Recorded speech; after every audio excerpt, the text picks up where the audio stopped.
It's Junae Benne, and I am super excited to be reviewing this Loupedeck Live, especially because some new features have dropped today. Loupedeck Live is now available to run OBS on Mac and a whole bunch of other programs as well. So that is super exciting to know. I am about to do an unboxing and set it up for my PC, and we're going to talk about what all the buttons do and see what we can program today.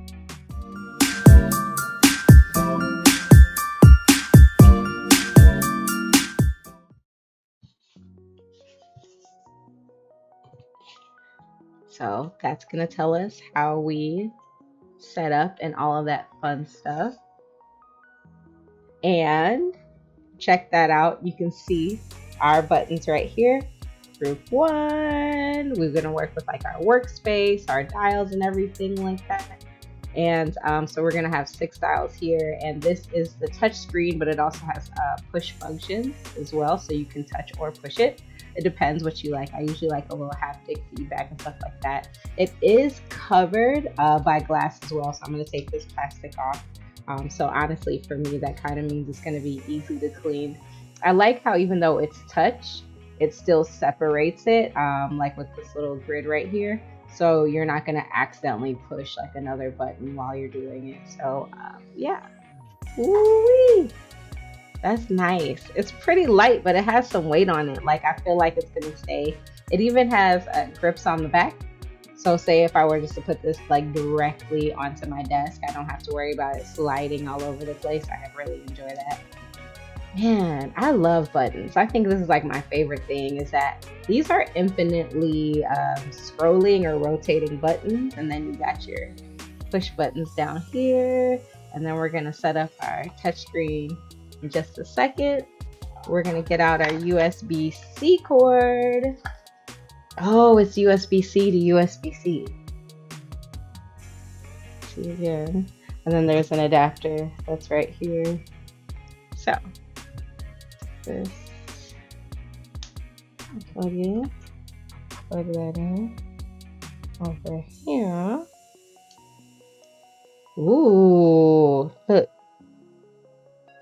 And you do have to download the software before you plug this in so it can actually get it up to date. So now I'm going to switch over also to my screen. So yes, let's see what the software is looking like while I look at this.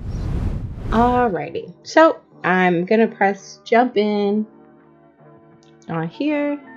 12 customizable buttons, that's right there in the center. Assign actions. You can create additional pages of touch buttons, which are going to give you a lot of pages. I love how it's making me use the device to actually do the tutorial. Yes, for the rotatable dials, I love them. Create additional pages, swipe up and swipe up or down on the touch to navigate between dial progress. So that's going to be what this side is for.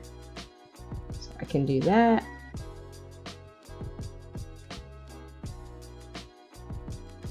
Touchscreen and dial pages can be grouped into workspaces. You can assign workspace to round buttons and quickly switch them. You can also assign commonly used actions to round buttons. So those are going to be these ones down here, which remain constant when switching between workspaces. Use the home button, which can also be the back button as well for a lot of the things you're going to be using. Each application profile has a workspace that may contain links to other workspaces, generic actions, or whatever you like.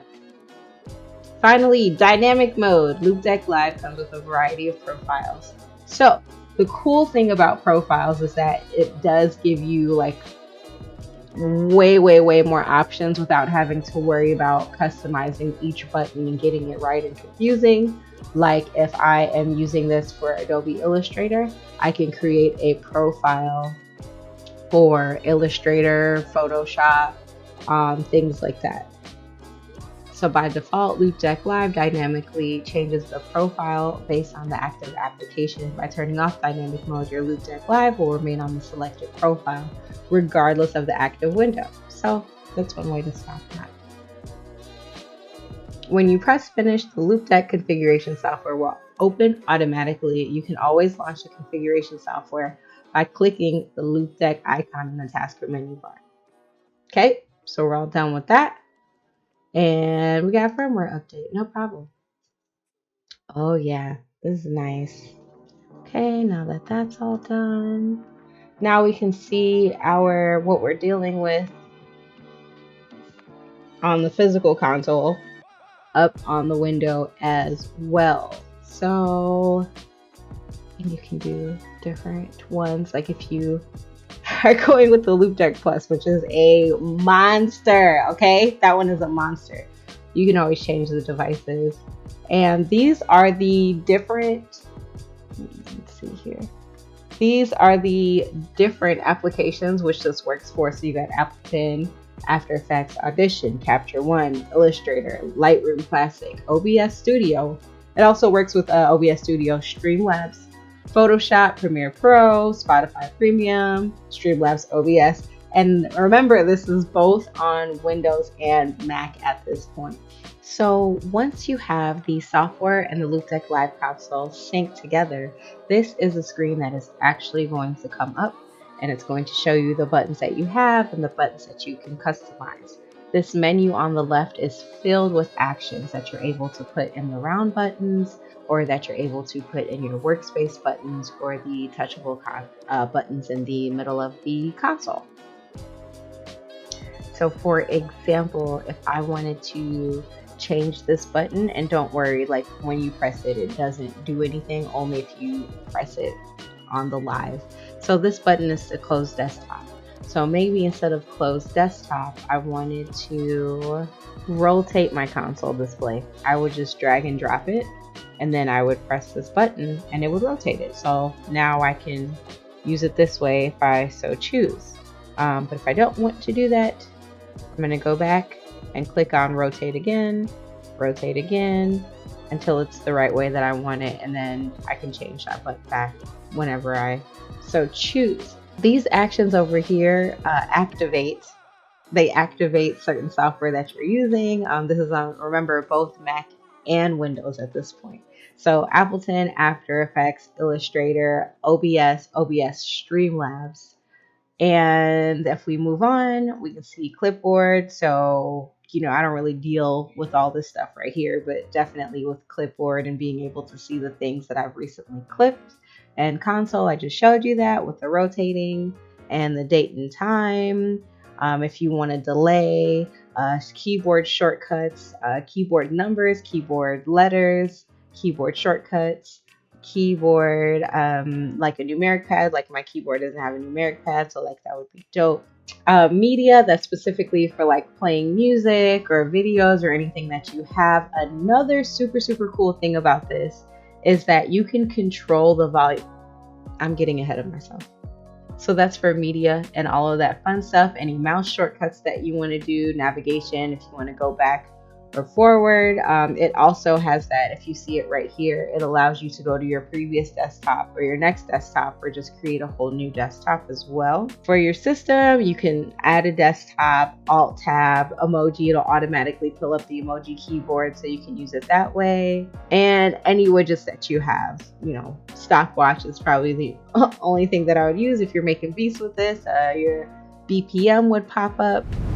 The next thing we are going to look at are the dial pages. So that's going to be these buttons over here. So these are 6 buttons, but because they also can be pressed, they are 12 buttons in total. I love how I accidentally hit rotate display. So I changed that action to rotate display, right? So let's say that I wanted that to go under locking profile, right? Like I don't want to touch it. I don't want to do anything. We're going to lock that profile. And so then it saves to that. And that's going to be that basic dial function from now on. Let's look at things where in OBS, because I'm mostly going to be using this for OBS. I do use Photoshop, a little bit of Illustrator and After Effects, and the things that I need to do in there. This is going to make it very easy to use those shortcuts, because I am a bit of intermediate, not so much an expert in using those programs. So let's look at OBS. We can go over here. We see our Windows default. Actually, we're going to change our application up here to OBS Studios. And we're going to look at our workspace, which changes all of this stuff right up here. So we're going to go to our touchscreen pages. So I already have a button on here because in order to add new pages, that's where your page links come up actually. I added a new page. Let me go back and show you guys. I added a button to go to my new page, and that would be like activate OBS. But if I wanted a second page, touch page 2, add, I would go back to my main screen over here, and then I would go to page links and then touchscreen pages, and then I would add that here, so I would be able to get to my touch page using that. So then it would go over to my second one, and as you can see, I don't have any buttons on there.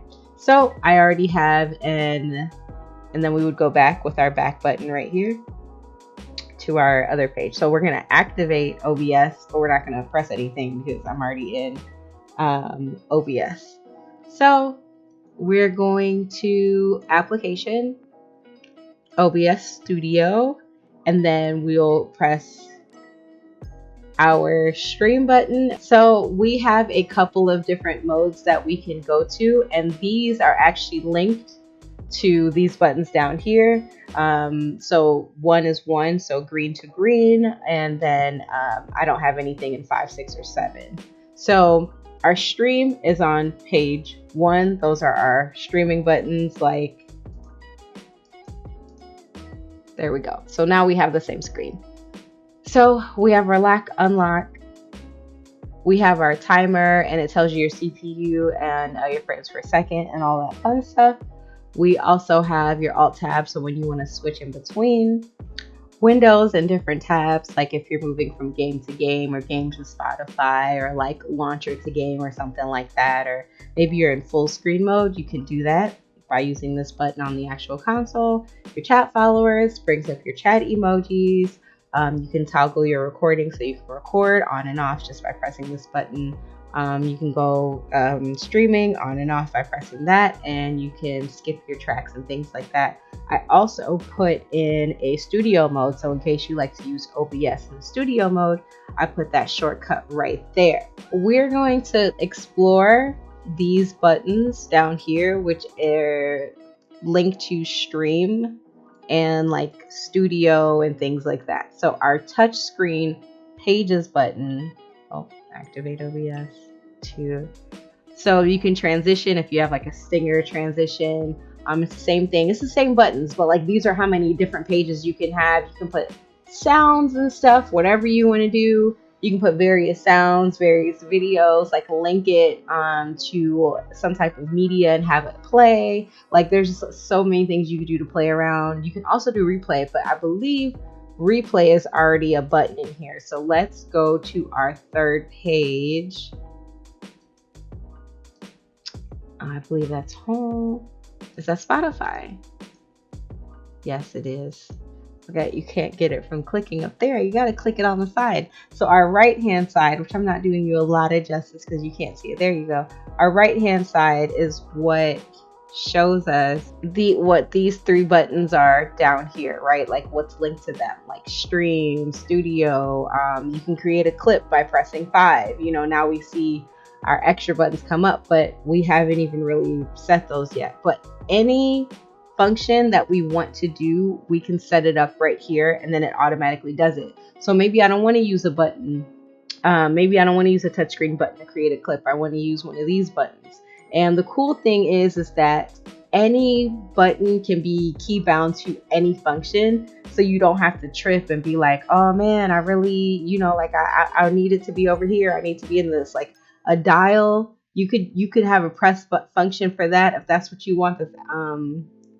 So I think that's really cool that like pretty much any button could be any function. If you're looking for more actions to use, you can come over here to your OBS, and as you saw, CPU, that was your CPU usage, studio mode. You could replace create a clip. So when you press 5, it goes straight to your studio mode. Or if you want to do something from Twitch where you like look at the chat emotes, make it a chat emote only, followers, anything you can do in your Twitch creator dashboard, you can also do it here. Send chat a message, like that's pretty cool. Using Spotify Premium and stuff like that. That is so cool.